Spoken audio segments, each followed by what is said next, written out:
Industries पे view भी ले लेते हैं। जय, थोड़े से केमिकल स्टॉक्स फिर से फ्रिजल आउट हुए हैं उनके गेंस, लेकिन इंडिविजुअल नेम्स पर क्या व्यू रहेगा? आरती इंडस्ट्रीज के एक बार चार्ट चेक करके बताएं। थोड़ा कंसोलिडेशन के मोड में है, लेकिन फंडामेंटल, उसके अलावा सेक्टर आउटलुक इस वक्त फिर भी इतना बुरा नहीं है।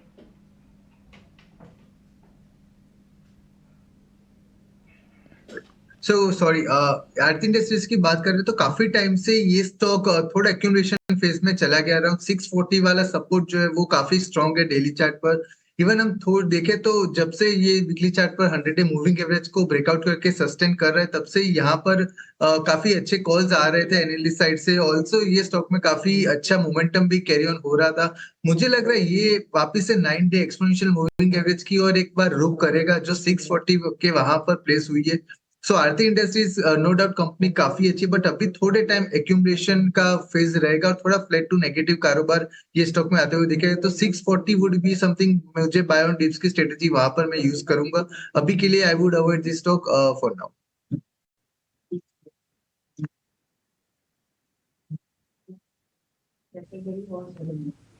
इंडस्ट्रीज पर इस वक्त थोड़ी सी निफ्टी में कुछ और काउंटर्स जो वीक हुए हैं, उसमें अब आपके लाइफ इंश्योरेंस काउंटर्स भी ऐड हुए हैं। HDFC लाइफ, SBI लाइफ, इनमें और वीकनेस बढ़ी है। UPL जैसे काउंटर्स में और वीकनेस बढ़ी है। टेक शेयर्स तो कहीं से आज दिन भर के ट्रेड में कहीं से भी रिकवरी अटेम्प्ट ही नहीं हुई। और इनफैक्ट कंज्यूमर नेम्स में भी अब ब्रिटानिया और TCS जैसे नेम्स भी इस वक्त थोड़े वीक हुए हैं। इनफैक्ट टाटा कंज्यूमर 1% वीक है, ब्रिटानिया फ्लैट है इस वक्त। तो ये जो कंज्यूमर नेम्स भी आप वीक हो रहे हैं, सिर्फ स्ट्रेंथ आप देखें तो इस वक्त बहुत सेलेक्टिव स्पेसेस पे है, और जिनमें स्ट्रेंथ है उनमें ऑफ कोर्स एक पर्टिकुलर ग्रुप स्टॉक्स हैं। लेकिन लेंडर्स में आप बात करें, पब्लिक लेंडर्स में बात करें तो SBI में स्ट्रेंथ है। SBI में एक मार्जिन ऑफ सेफ्टी भी दिखता है क्या विवेक? क्योंकि आप बैंक्स में देखें, स्पेशली PSU लेंडर्स में और लार्ज कैप PSU लेंडर्स में, तो SBI में एक अच्छा खासा वैल्यूएशन रनअप जो है वो कैचअप हो सकता है, क्योंकि ये ज्यादा चला भी नहीं है 2023 में। इनफैक्ट जो आज जेफरीज का रिपोर्ट था उसमें भी यही कहा गया था कि जो बैंकिंग सेगमेंट है, मतलब बैंकिंग और फाइनेंशियल सबसे सस्ते लग रहे हैं और सबसे रिस्क रिवॉर्ड रेशियो वाइज आपको अच्छे लग रहे हैं। तो अगर आप SBI देखो तो कंपैरेटिवली अगर छोटे जो PSU बैंक्स है जिनमें देखिए बैंक्स अच्छा कर रहा है, लेकिन कंपैरेटिवली आप अगर देखो तो SBI को काफी चलना चाहिए था वहां से। तो मुझे लगता है कि डेफिनेटली एक स्ट्रांग बाई ही बोलूंगा मैं SBI पे। और जो जब भी ये बैंक वैल्यू अनलॉकिंग भी करेगा, अब कब करेगा मुझे नहीं मालूम है, लेकिन हाँ जब भी करेगा इसका काफी आपको एक वापस एक वेल्थ क्रिएट करके ही देने वाला है स्टॉक। तो ऐसे बुलिश, मतलब मैं तो काफी बुलिश हूँ बैंक्स पे, तो मेरा तो टॉप पिक रहेगा SBI PSU सेगमेंट से। क्योंकि बजाज ऑटो ये बायबैक जो है पिछली बार से भी बड़ा बायबैक हो सकता है, और शेयर होल्डर्स को भी कुछ पैसा वापस देना चाहती है कंपनी। इनफैक्ट बजाज ऑटो की बात करें तो 2023 में कई सारे लॉन्चेस रहे, one of the key performing stock भी रहा। 7200 का टारगेट बड़ी ब्रोकिंग फर्म्स दे रही हैं इस वक्त। और 8 जनवरी को यानी सोमवार को बोर्ड की बैठक होनी है और इस बात पे विचार होगा बायबैक को लेकर कितना बड़ा साइज हो सकता है, डेट और टाइमलाइंस को लेकर ये सारी क्लैरिटी आएगी। लेकिन बजाज ऑटो में इस न्यूज के चलते सडन स्पाइक तो आया, 3.5% इस खबर से मोमेंटम आया। एक बार समझ लेते हैं कि क्या स्ट्रेंथ में और ऊपर की तरफ और क्या स्ट्रेंथ दिखा सकता है काउंटर। टेक्निकल राय भी ले लेते हैं एक बार हमारे साथ। इनफैक्ट विवेक कारवा से समझते हैं। विवेक, क्योंकि बजाज ऑटो के लिए एक स्टेलर ईयर ये रहा है, और आप ऑटो देखें, टू व्हीलर्स देखें, कई सारे लॉन्चेस, प्राइस हाइक, हालांकि थोड़ा सा एक्सपोर्ट फ्रंट पे जरूर थोड़ी सी डिसअपॉइंटमेंट पहले फर्स्ट हाफ में रही बजाज ऑटो के लिए, लेकिन ये कहीं ना कहीं एक रिवॉर्ड करने का तरीका तो है बायबैक्स अपने शेयर होल्डर्स को। बाईबैक करेंगे तो एक रिवॉर्ड करने का तरीका तो है ही, लेकिन जो कॉन्फिडेंस देता है मैनेजमेंट की तरफ से कि स्टॉक का प्राइस पे कि इन दामों में अगर हम लोग लेने के लिए तैयार है तो बाजार को इसको गौर से देखना चाहिए। और अगर आप ओवरऑल टू व्हीलर सेगमेंट की जितनी भी कंपनीज है, ओवरऑल अगर पीयर ग्रुप का PE वगैरह देखो तो आज करीबन 125 के आजू बाजू चल रहा रहेगा, और बजाज ऑटो का आपको आज भी 28 में मिल रहा है। तो वैल्यूएशन वाइज भी मुझे लग रहा है कि यहाँ से कॉस्टली नहीं है, पहली चीज। हाँ, एक्सपोर्ट्स में दिक्कतें रहेगी, लेकिन वो तो देखिए आज जो जो ग्लोबल फ्रंट पे हो रहा है वो तो एज टाइम कम्स अपने को we'll have to cross the bridge. लेकिन जो स्टॉक चला है करीबन 4-1 हजार रुपए से लगातार आज 7 हजार रुपए पे, मुझे लगता है कि अभी भी वैल्यूएशन वाइज फिर भी महंगा नहीं लग रहा है, तो आपको होल्ड करना चाहिए। और जिस हिसाब से ये लोग अब EV स्पेस में उतरने की पूरी कोशिश कर रहे हैं, TVS ऑफ कोर्स एक लीडर रहा है, लेकिन बजाज भी अब पूरे EV स्पेस में घुस रहा है अंदर। मुझे लग रहा है कि यहाँ से भी आपको एक हेडविंड्स देखने को मिलेंगे। तो होल्ड करना चाहिए और ये बहुत बड़ा कॉन्फिडेंस बूस्टर है। बिल्कुल होल्ड करना चाहिए बजाज ऑटो को। और डैम कैपिटल ये वो ब्रोकिंग फर्म है जिसने कि इनका टारगेट 6,000 रुपये से बढ़ाकर 7,200 रुपये कर दिया था, और उसी दिन उन्होंने देखा था कि बहुत ज़बरदस्त तेज़ी आई थी शेयर के भाव में, और अब तो जो भाव दिया था 7,200 का उससे सिर्फ 300 रुपये दूर रह गया है। पिछली बार अगर हम बायबैक की बात करें तो 2,500 करोड़ रुपए का कंपनी ने बायबैक किया था, और सोमवार को फिर से बैठक होने जा रही है। उसमें बायबैक के क्वांटम को लेकर, बायबैक के भाव को लेकर फैसला होगा। हालांकि आमतौर पर यही होता है कि जो करंट मार्केट प्राइस होता है उसके मुकाबले ज़्यादा भाव पर ही बायबैक कंपनी लेकर आती है, और इसके चलते इन्वेस्टर्स का इंटरेस्ट भी रहता है। और ये जो बाइंग हम देख रही हैं वो इसलिए होता है कि कई लोग क्या करते हैं कि पहले शेयर खरीदते हैं, एक्युमुलेट करते हैं, और उसके बाद उसको बायबैक में टेंडर भी कर देते हैं। अगर टेंडर रूट के जरिए अगर बायबैक होता है तो कई बार ओपन मार्केट से भी कंपनीज अपने शेयर बायबैक करती हैं, और ज़्यादातर बार टेंडर रूट का सहारा लिया जाता है। लेकिन निश्चित तौर पर वैल्यूएशंस को लेकर जैसा कि विवेक कह रहे हैं सवाल नहीं है, और अभी भी ये आकर्षक है। और कंपनी ने ये बताया है कि एक्सपोर्ट में थोड़ी सी वीकनेस रही है, लेकिन उसको सुधारने की प्रक्रिया में है। और जो अच्छी चीज़ ये है कि हमने देखा था कि बजाज अब कहीं ना कहीं जो प्रीमियम सेगमेंट है उस पर ज़्यादा फोकस कर रहा है, और उससे कंपनी के मार्जिन ड्राइव होंगे। तो निश्चित तौर पर बजाज ऑटो आज अभी फोकस में है, और अगले कुछ दिन तक ये फोकस में बना रहेगा। इस पर और भी हम व्यू लेंगे और थोड़ा एक रिसर्च भी लेकर आएंगे। लेकिन पहले आपको बता देते हैं कि ऑप्शंस में कमाई के मौके कहाँ पर बन रहे हैं। ऑप्शंस के चैंपियन हमारे साथ जुड़ गए हैं।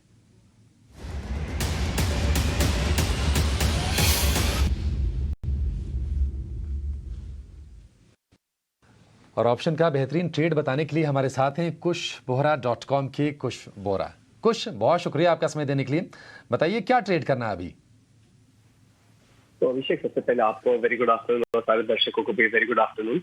वेल, देखिए कैपिटल गुड सेगमेंट में अच्छा खासा ट्रैक्शन है। हमारा आज का पिक है वो सीमेंस है। इस स्टॉक ने एक बहुत ही लंबे समय का जो डाउनफॉल था उसे कंप्लीट किया, और अब एक रिवाइवल के मोड में है। 4,000 का रेजिस्टेंस था, उसके ऊपर ट्रेड कर रहा है। तो ये सारे फैक्टर्स हैं जिसकी वजह से सीमेंस पे पॉजिटिव आउटलुक यहाँ से भी बन रहा है। तो सीमेंस में 26 जनवरी की एक्सपायरी का 4100 का कॉल करीब 150 के आसपास बाय करें। यहाँ 175 और 200 के टारगेट्स होंगे, और 125 स्टॉप लॉस। अब टारगेट और स्टॉप लॉस के हिसाब से 7,500 का प्रॉफिट पोटेंशियल।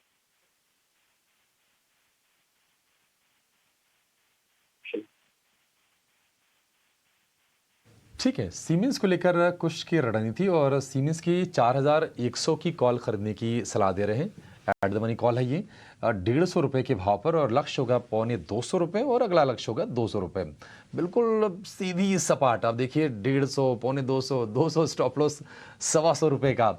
अधिकतम मुनाफा 7,500 रुपये, और अधिकतम जो नुकसान इस ट्रेड में बन सकता है अगर सही नहीं पड़ी कॉल तो वो होगा 3,750 रुपये का। इसलिए रिस्क को बिल्कुल एनालाइज करके ही आपको ऑप्शंस में ट्रेड लेना है।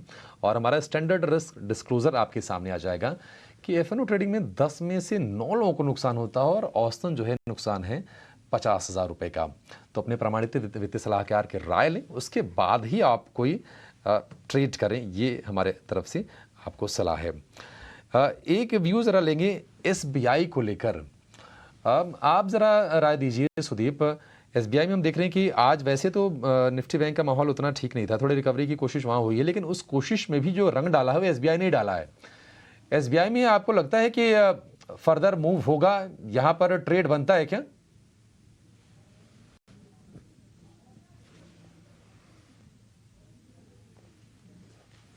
सुदीप जी। जी मैं सुदीप जी, ये सवाल आपसे सर। हाँ, मैं एसबीआई पे स्पेसिफिकली कमेंट नहीं कर पाऊंगा कंप्लायंस रीजन से, बट ओवरऑल मैं पीएसयू बैंक इंडेक्स पे एक व्यू दे देता हूँ कि पीएसयू बैंक इंडेक्स पे यदि हम देखें तो पिछले 4-5 दिन से कंसोलिडेट हो रहा था इंडेक्स।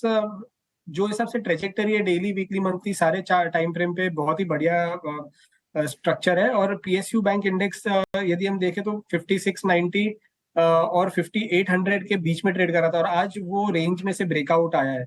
तो specifically with in the PSU bank index भी यदि आप देखें तो बैंक ऑफ बड़ौदा, फिर Canara bank, union bank, bank of India, PNB, सब में एक बहुत अच्छा मूव आ रहा है। और मुझे लग रहा है कि यहाँ से भी पीएसयू बैंक इंडेक्स में एक तेजी जारी रहेगी अगले कुछ दिनों तक। और within the entire banking space यदि आप देखें तो आज bank PSU bank index positive है 1.5%, तो in a way it is even outperforming. So अगले कुछ दिनों तक PSU बैंक्स पे आप नजर रख सकते हैं। जा रहा हूँ, स्क्रीन पर आ जाएगी और आप जरा देखिए उसको, मतलब देख के आपको आश्चर्य भी होगा और आपको खुशी भी होगी। निश्चित तौर पर हंसी तो छूटेगी छूटेगी। ये तस्वीर हम स्क्रीन पर लेकर आएंगे। आप देखिए, ये तस्वीर आई है हमारे पास हैदराबाद से, बताई जा रही है कि हैदराबाद की तस्वीर है और वहाँ पर जोमेटो का ये डिलीवरी बॉय, वहाँ पर जब ये दिक्कत चल रही थी, अभी कल जो ट्रकर्स की हड़ताल चल रही थी, फ्यूल को लेकर दिक्कत थी, तो भाई साहब ने अपना घोड़ा उठाया और कहा कि नहीं, डिलीवरी तो मुझे करनी है जी, और ये डिलीवरी करके आए और ये तस्वीर वायरल है इस वक्त सोशल मीडिया पर। मतलब ये कहते हैं कि हैदराबाद निज़ामों का शहर है, अलग एटीट्यूड होता है, जहां भी लोग होते हैं अपनी अलग पहचान एक बनाते हैं, लेकिन ये कमाल की तस्वीर, पेट्रोल की किल्लत तो कोई बात नहीं, निकल लिए घोड़े से डिलीवरी करने, तो ये एक बेहतरीन हम तस्वीर कह सकते हैं कि आई है। और निश्चित तौर पर, और जोमेटो ना इस तरह की इनोवेशंस के लिए भी जाना जाता है। अब पता नहीं इसमें ये डिलीवरी बॉय की तरफ से इनोवेशन या कंपनी ने ऐसा कुछ इंस्ट्रक्शन दिया है, लेकिन लास्ट ईयर भी खबर आई थी और ख़ुद कंपनी के जो CEO हैं दीपेंद्र गोयल, उन्होंने कहा था कि न्यू ईयर के मौके पर उन्होंने भी डिलीवरी की। तो ये तस्वीर, वैसे हैदराबादी एक और बॉय है मोहम्मद सिराज, साउथ अफ्रीका में, और दक्षिण अफ्रीकी बल्लेबाजों के वो छक्के छुड़ा रहे हैं, 6 विकेट ले चुके हैं अब तक। देखते हैं आगे मैच में क्या होता है। लेकिन प्रियंका, कैसा लगा आपको ये फोटो देख के, ये फुटेज देख के? नहीं, आपने बिल्कुल सही कहा अभिषेक, इनफैक्ट आपने याद दिला दिया। पिछले साल ये बात दीपेंद्र गोयल ने खुद न्यू ईयर्स पे कहा था कि ये काम बहुत इंपॉर्टेंट है, अगर मेरे पास उस टाइम स्टाफ नहीं था तो मैं खुद डिलीवरी करने चला गया। और आप ये जो रिलेट कर पा रहे हैं कि अगर पेट्रोल फ्यूल आप व्हीकल से नहीं जा सकते, लेकिन कमिटमेंट अपनी डिलीवरी को लेकर बहुत बड़ी है, और वो घोड़े पे भी चल गए। बहुत ही बढ़िया तस्वीर आप अभिषेक सामने लेकर आए हैं। इसी बात पे एक बार जोमेटो के स्टॉक को भी वैसे डिस्कस कर लेते हैं, 2 सेपरेट थिंग्स। लेकिन लगातार जो जोमेटो का स्टॉक मूव में, अब इन्होंने प्लेटफॉर्म फीस भी फिर से बढ़ाई। इनफैक्ट न्यू ईयर्स पे, ये जो न्यू ईयर वीक था, last week of the year, इस पे कई सारी डिलीवरीज भी बढ़ी आई, फिगर्स भी आई हैं कई सारी जोमेटो की तरफ से, स्विगी की तरफ से। तो स्टॉक जो है, ऑफ कोर्स वॉल्यूम्स बढ़ेंगे, अब कहीं ना कहीं वॉल्यूम्स बढ़ेंगे तो अर्निंग्स में भी रिफ्लेक्ट होगा। विवेक से एक बार डिस्कस करते हैं। विवेक, टर्न अराउंड स्टॉक था जोमेटो 2023 में, इनफैक्ट प्रॉफिटेबल भी हुआ और लगभग 80% का गेन जोमेटो ने 2023 में दिया। और बड़ी बड़ी कंपनियों के, बड़े बड़े फंड्स के पास, बड़े बड़े इन्वेस्टर्स के पास अब जोमेटो है, रडार पर आना शुरू हो गया। और अब से नहीं, ये उन्हीं लेवल से जब ये चलना शुरू हो गया था यहां से। लेकिन अब किस तरह के रिटर्न्स एक्सपेक्ट करने चाहिए? देखिए, एक 52 हफ्तों में, एक साल में 126% चल चुका है। अब यहां से किस तरह के अपसाइड एक्सपेक्ट करने चाहिए जो रिटेल इन्वेस्टर्स ने नीचे से होल्ड करके रखा है? प्रियंका, मुझे ध्यान है ये 50 रुपए में हम लोग डिस्कस किए थे और बोल रहा था कि ये वापस 100 रुपए भी जाएगा। अब मुझे लगता है कि ये जो प्रीवियस पीक था ना, करीबन 170 लिस्ट होने के बाद, वो स्टॉक वो रेट भी आपको दिखाएगा। देखिए, 2-3 कारण है। एक तो जो डिलीवरी फीस है वो 3 रुपए से लेके इन्होंने 4 रुपया कर दी, तो करीबन 33% का मुनाफा इनको, मतलब एक्स्ट्रा मार्जिन उनका बढ़ जाएगा। और आगे चल के जो QSR स्पेस है, इसको मैं QSR में अगर जोड़ूं तो ये पहली कंपनी होगी जो आपको एक्चुअल में प्रॉफिट दिखाएगी, और हो सकता है कि आगे चल के मतलब नेट प्रॉफिट आपको दिखाने लग जाए। और जो बुक्स में कैश है इनके, अब एग्जैक्ट अमाउंट तो मुझे याद नहीं है, लेकिन हाँ, इनके पास करीबन 5-6 हजार करोड़ बुक्स पे कैश रहेगा, हॉट कैश, जो ये लोग वापस यूज करेंगे इनका जो भी एक्सपेंशन प्लान्स के लिए। तो मुझे लगता है कि स्टॉक शॉर्ट टर्म में अंडर वैल्यूड नहीं है, डेफिनेटली कॉस्टली है, लेकिन हाँ, लॉन्गर टर्म में मुझे लग रहा है कि जैसे ही प्रॉफिट दिखाता है आपको यहाँ से वो रैली दिखाएगा, तो होल्ड करना चाहिए इसको। रखना चाहिए रिटेल इन्वेस्टर को। बड़ा गेन आपको 2023 में हुआ है, लेकिन bigger gains are yet to come, तो आप इसे पोर्टफोलियो में बिल्कुल बना के रखें। लेकिन एक और कंज्यूमर रिलेटेड न्यूज हम तक अनुराग लेकर आए हैं। जल्दी रोड एक्सीडेंट में जो जख्मी लोग होंगे उनके लिए फ्री कैशलेस इलाज की सुविधा भी मिलेगी। पूरी खबर एक बार अनुराग से डिटेल में समझते हैं। अनुराग, थोड़ी डिटेल्स और समझाइए इस खबर की। देखिए, भारत के अंदर जो रोड एक्सीडेंट में मरने वालों की संख्या है वो दुनिया में सबसे ज़्यादा है, और उसके पीछे ये बड़ी वजह ये भी है कि रोड एक्सीडेंट के बाद जो गोल्डन आवर ट्रीटमेंट जो विक्टिम है उसको मिलना चाहिए, वो वक्त पे नहीं मिल पाता है। जो क्रूशियल 1 घंटा होता है एक्सीडेंट के बाद, उसमें कोताही की वजह से जो एक्सीडेंट में जो इंसान है उसकी जान चली जाती है। तो यहाँ पर प्रावधान किए गए हैं नए मोटर व्हीकल एक्ट के अंदर जहां पर कहा गया है कि 50,000 रुपये तक का जो कैशलेस ट्रीटमेंट है वो रोड एक्सीडेंट के विक्टिम को दिया जाएगा। और हमारे सूत्रों से मिली जानकारी के मुताबिक अब केंद्र सरकार जल्द ही उसको लेकर एक एजेंसी नियुक्त करने वाली है जो इस कैशलेस ट्रीटमेंट को फैसिलिटेट करेगी। और जो गोल्डन आवर का ट्रीटमेंट होगा अप टू 50,000 रुपीज़, 50,000 रुपये तक का, वो पूरी तरह से फ्री होगा और कैशलेस होगा और नेशनल हेल्थ अथॉरिटी के साथ मिलके इसको इम्प्लीमेंट किया जाएगा।